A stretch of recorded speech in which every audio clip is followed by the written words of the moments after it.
अस्सलाम वालेकुम स्टूडेंट्स, आज की वीडियो में हम डिस्कस करेंगे जो 2025 का इंग्लिश का पेपर है एलएलबी पार्ट 1 का, वो क्या था, किस तरह से आया है, क्या उसकी पेपर की स्ट्रेटजी थी।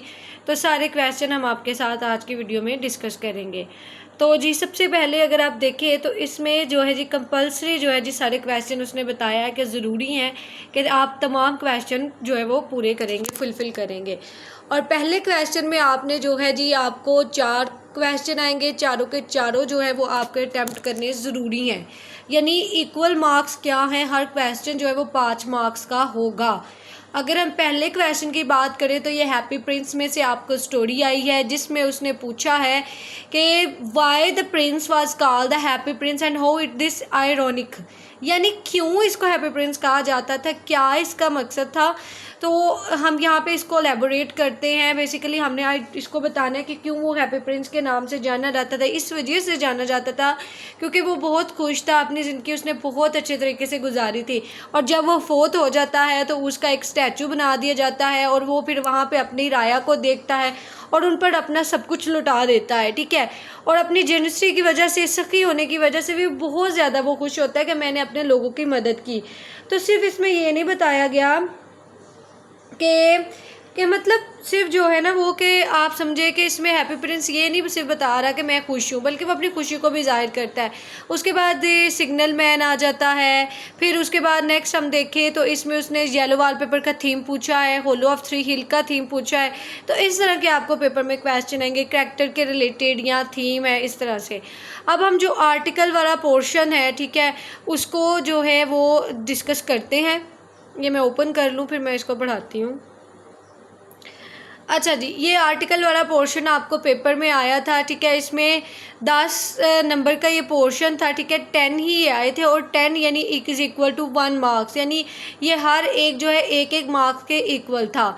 और अब इसमें कौन सी प्रपोजिशन यूज़ होगी, ठीक है, कहाँ पे आर्टिकल आएगा, कहाँ पे अप्रोप्रिएट आर्टिकल नहीं यूज़ होगा, ठीक है, वो भी हम यहाँ पे बताएंगे। अब मैंने पहले में दा क्यों यूज़ किया, इस वजह से दा यूज़ किया कि द नेदरलैंड, यानी यहाँ पे एक जो है वो कंट्री का नाम आ रहा है, तो इस वजह से मैंने यहाँ पे दा का यूज़ किया है। और अब हम 2 पे चलते हैं। 2 पे जो है कोई आर्टिकल नहीं आएगा, यहाँ पे जो है ना वो कोई आर्टिकल नहीं हमने यूज़ करना, क्योंकि स्कूल के और उसके बाद यहाँ पे जो है जी our children go to school, to के साथ, स्कूल के साथ जो है वो प्रपोजिशन टू होते हैं। यहाँ पे कोई आर्टिकल नहीं हम यूज़ करते, ठीक है। टू आ गया तो फिर कोई आर्टिकल यूज़ करने की ज़रूरत नहीं है। और जब भी कोई पर्सन जो है वो सफ़र करता है तो वो बाय बस करता है, तो डेट्स वाई यहाँ पर हम कोई भी आर्टिकल नहीं लगाएंगे, ठीक है। ये चीज़ आपने मद्देनज़र रखनी है। अब मज़ीद हम चलते हैं, मज़ीद हम इसको डिस्कस करते हैं कि भी हमारा आर्टिकल और कहाँ पर यूज़ होगा।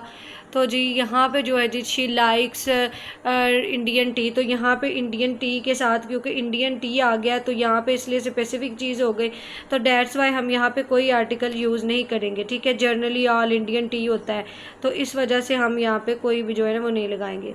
अब यहाँ पे टी जो है वो स्पेसिफिक है, तो दा टी यहाँ पे आ जाएगा। उसके बाद तो 2 कंट्रीज़ रीच नो आर्टिकल, क्योंकि पीस के साथ जो है जी वो कोई आर्टिकल हम यूज़ नहीं करते, कि एब्स्ट्रैक्ट नाउन होता है।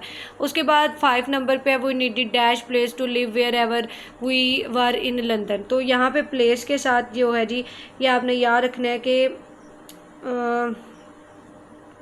जो प्लेस के साथ है वो ए आएगा, ठीक है। जगह के साथ जो हमने आर्टिकल यूज़ करना है वो हमने आ का यूज़ करना है, ठीक है। इस चीज़ को आपने मद्देनज़र रखना है। उसके बाद एन हमने यूज़ किया, बर्ड लाइन्स के साथ जो है वो हम क्या करेंगे, एन का यूज़ करेंगे। इसके बाद अगर एयरपोर्ट की बात करें तो एयरपोर्ट के साथ जो है जी हम क्या यूज़ करेंगे कि ये हवाई अड्डे जो हैं या कोई स्पेसिफिक जगह होती है तो उसके साथ हम दा का यूज़ करते हैं। और उसके बाद अगर हम मज़ीद यूज़ करें एन और, ठीक है, और ये वैसे एच साइलेंट है लेकिन वॉल की आवाज़ दे रहा है, तो इस वजह से हमने क्या किया है कि वॉल की आवाज़ दे रहा है, तो इसलिए हमने इसके साथ एन और का इजाफा किया। उसके बाद मिल्क के साथ जो है वो कोई भी को ना नहीं आता, मतलब इसके साथ जो है नो आर्टिकल, क्योंकि ये अनकाउंटेबल नाउन है, ठीक है, जनरल सेंस में अगर देखा जाए। तो उसके बाद फर्दर भी जो है नाउन नहीं आएगा, न्यूट्रिश, ठीक है, ये प्लूरल जनरल सेंस में नाउन है, इस वजह से। उसके बाद लाइफ के साथ भी कोई नाउन नहीं आता और ह्यूमन बींग के साथ भी कोई नाउन नहीं आएगा, ठीक है। ये आपने जो है जी मज़ीद इसको याद रख लेना है। अब हम नेक्स्ट चलते हैं। नेक्स्ट जो जी हमारा क्वेश्चन है वो है जी आपने यूज़ करना है आइडेंटिफाई द जी पैसिवाइज है, इनको अब हम देखते हैं। हमारे सेंटेंस है कि बोल्ड वर्ड्स जो हैं वो बेसिकली क्या शो कर रहे हैं, ठीक है। बोल्ड वर्ड्स का क्या यूज़ है, कहाँ पर ये इस वर्ड का क्या मतलब होगा, कौन सा ये पार्ट ऑफ स्पीच है, ठीक है, ये आपने बेसिकली बताना है। और ये आपका क्वेश्चन था जी 10 मार्क्स का, ये भी था 10 मार्क्स के लिहाज से आपने बताना है कि हर सेंटेंस जो है वो आपका 10 मार्क्स पे कंसिस्टेड था। अगर मैं इसमें देखूँ तो पहले फिनिश्ड जो है, ठीक है, finished he finish is work, तो यहाँ पे फिनिश जो है वो एक आपने बताना है कि वो वर्ब है कि क्या था, ठीक है, हमने ये बताया कि ये वर्ब है, ठीक है। उसके बाद अगर आप नेक्स्ट देखें तो जो नेक्स्ट आपका वर्ब है, ठीक है, उसमें आपने बताना है कि यहाँ पे कौन सा वर्ब, तो ये भी आपका वर्ब ही था, ठीक है। ये एक सेकेंड मैं बताती हूँ आपको। हाँ जी, ये वर्ब था, प्रेजेंट पार्टिसिपल के लिहाज से वर्किंग है क्योंकि फर्स्ट फॉर्म विद आईएनजी आ गया। उसके बाद नेक्स्ट सेंटेंस में ये नाउन था, what are the 8 parts of speech, ठीक है, तो ये भी नाउन है आपका। Will you help me move tomorrow, तो यहाँ पे भी ये जो है जी बेसिकली जो आपका बोल्ड वर्ड है वो क्या है, वो वर्ब है। नेक्स्ट में जी she has been sick for 3 days, तो ये भी बेसिकली जो आपका बोल्ड वर्ड है ये आपका क्या है कि ये भी आपका वर्ब है, एडजेक्टिव है, एडजेक्टिव न्यूमरल है। उसके बाद नेक्स्ट अगर देखें 6 में तो यहाँ पे ये भी आपका एडजेक्टिव ही है।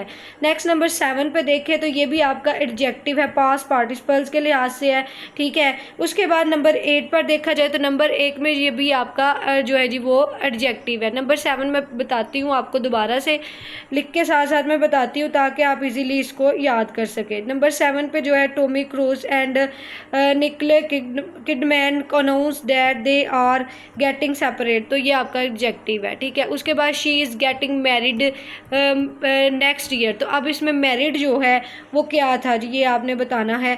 तो ये जो है जी वो टाइम स्पेस को जाहिर कर रहा है, ठीक है, नेक्स्ट ईयर, तो ये एडजेक्टिव है, टाइम के लिए ये इस्तेमाल हुआ एडजेक्टिव टाइम। नेक्स्ट जो है वो आपका था, ये भी एडजेक्टिव है, नेक्स्ट। उसके बाद जो नेक्स्ट आपका जो बोल्ड वर्ड है, ठीक है, वो यहाँ पे नाउन है, ठीक है, इस लिहाज से आपने इसको याद रखना है। मज़ीद हम नेक्स्ट चलते हैं। नेक्स्ट आपके चेंज वॉइस आए थे, ठीक है, ये अब हम पढ़ लेते हैं। पैसिवाइज को उसने चेंज किया है, अब पैसिवाइज और एक्टिवाइज दोनों हैं, ठीक है। यहाँ पे आपने इसको देख लिया हिसाब से कि कहाँ पे पैसिवाइज था, कहाँ पे एक्टिवाइज है, उसके हिसाब से हम देखते हैं। पहला आपका फिक्र है can you learn French easily, तो ये हो जाएगा can French be learned easily by you. Number 2 पर है जी आपका your employed tone surprise me, I am surprise by your employed tone. Number 3 पे James will repair the car will be repaired by James. Number 4 पे है an unknown author wrote the book, इसका जी passivise है the book was written bye N unknown author. Number 5 पे they force him to steal the money out of his dad's room, इसका है he was force to steal the money out of his dad room, ठीक है। इस तरह से ये आपने सारे मजीद देख लेने हैं। और इसमें अगर हम नेक्स्ट देखें, our neighbours have invited us to dinner, we have been invited to dinner by our neighbours, ठीक है। इस तरह से आपने ये पैसिवाइज सारे चेंज कर लेने हैं। अब हम नरेशंस पे चलते हैं, तो नरेशन में अगर मैं 3 नंबर पे देखूं तो इसमें मैं बताती हूँ आपको कि इसमें क्या क्या लिखा हुआ है। अगर हम तीसरे नंबर पे देखें जी, can you pass me the salt asked Emily, Emily asked if I could pass her the salt, ठीक है। नंबर 4 पर आ जाते हैं। नंबर 4 पे जी इसी तरह से है, नंबर 5 पे भी है। नंबर 5 पे हम देखते हैं कि जी I am so tired said Jessica, Jessica said that she was very tired, ये तो बहुत सिंपल है, ठीक है, ये मतलब सिंपल सेंटेंस के बारे में उसने पूछा। नेक्स्ट 6 नंबर पे है what a beautiful day exclaimed Mary, Mary exclaimed that it was a beautiful day, मतलब ये थोड़ा सा जो है ना एक्सक्लेमेटरी सेंटेंस के लिहाज से पूछा, तो इसको आपने थोड़ा सा डिटेल में बताना था। Please be quiet said the teacher told us to be quiet. उसके बाद नेक्स्ट हम चलते हैं, ये आपको बच्चे अगर आपको चाहिए तो ये मैं आपको व्हाट्सएप पे सेंड कर दूंगी, इनको सॉल्व पेपर आपको मिल जाएगा। उसके बाद आपको जो ऐसे आए हैं उन पर हम चलते हैं, और ऐसे के लिहाज से अगर आप पहला ऐसे देखें तो वो चाइल्ड लेबर इन पाकिस्तान में आया है। आप उसके बाद जो है जो effect of social media on youth information technology के रिलेटेड है, तो ये आपका